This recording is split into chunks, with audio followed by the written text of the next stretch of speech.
Allons voir du côté des taquets. Comment les taquets fonctionnent.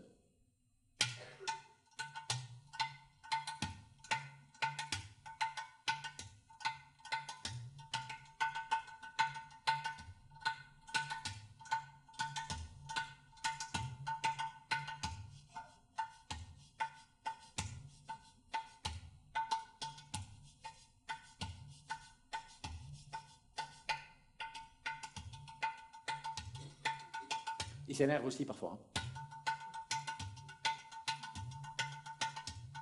On fait les 18 mètres entre 12 et 15 secondes. Ça veut dire quoi? Ça veut dire que quand on marchait dans le temps, remontons encore un peu plus qu'il y a 10 ans, on marchait tranquillement, et quand on croisait quelqu'un, on était super heureux, on lui disait bonjour, comment ça va, quelles nouvelles, et tes enfants, ah ouais, génial, ah ouais, qu'est-ce que tu vas, ouais, mais je vais faire un petit tour avec toi, ah oui, non, non, mais ça, il y a pas de problème, on va avancer ensemble, ah oui, tu vas là, oui, et alors, comment ça a été l'autre fois, tu m'avais raconté un truc, c'était comme ça. Aujourd'hui, si vous croisez quelqu'un en ville, alors que vous êtes en train d'aller chercher quelque chose, c'est un obstacle. Vous vous dites, pourvu que je ne le croise pas, qu'il ne me voie pas, pourvu qu'il ne me saisit pas, que je ne lui dise pas bonjour, que je ne perde pas de temps, que j'avance. Mais plutôt le soir, on a peu de temps. Il faut courir, rentabiliser le temps le plus vite possible. On court derrière le temps. Et comme le temps, c'est l'argent, eh oui, ceux qui ont le temps, c'est les gens les plus riches aujourd'hui. Et ceux qui perdent du temps sont les gens pauvres. Même à l'intérieur de la consultation, il faudrait que le temps s'accélère. En fait, pendant la consultation, les personnes n'ont pas le temps.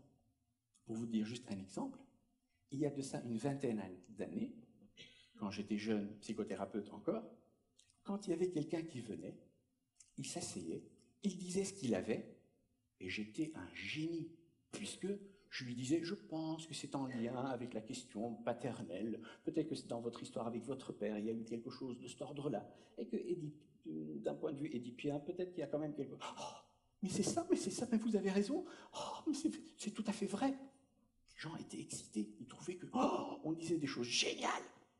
Aujourd'hui, quand vous avez quelqu'un qui vient à notre consultation, il dit, bonjour, je suis en dépression, j'ai un problème avec mon père. On ne va pas ouvrir ça aujourd'hui, on n'a pas le temps.